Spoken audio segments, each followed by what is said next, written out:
میں نے بھی دوڑ لگا دی۔ ایک سوڈانی حاجی نے بتایا کہ میں حج کر کے آیا تھا، جمعرات پر کنکریاں مارنے کے بعد شدید تکن ہو گئی اور گرمی بھی بہت تھی۔ میں نے ایک بس نما گاڑی دیکھی جس سے بہت ٹھنڈی ہوا آ رہی تھی۔ اس کے دروازے کے ساتھ ایک پوجی کھڑا تھا۔ میں پوجی سے نظریں بچا کر بس میں داخل ہو گیا۔ اندر کچھ حاجی احرام میں سوئے ہوئے تھے، میں بھی ان کے درمیان لیٹ گیا۔ مجھے تکن سے نیند آ گئی۔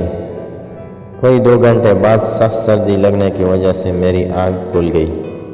جب میں اٹھ کر باہر نکلا تو پوجی نے مجھے دیکھ لیا اور ڈر کر آواز بلند چیخ اور مار بھاگ کھڑا ہوا۔ میں نے سوچا اس پوجی کو کیا ہوا۔ ادھر ادھر دیکھا تو بس کی دوسری طرف لکھا نظر آیا، وین برائے مردہ خانہ۔ وہ تحریر دیکھ کر میں نے بھی دوڑ لگا دی۔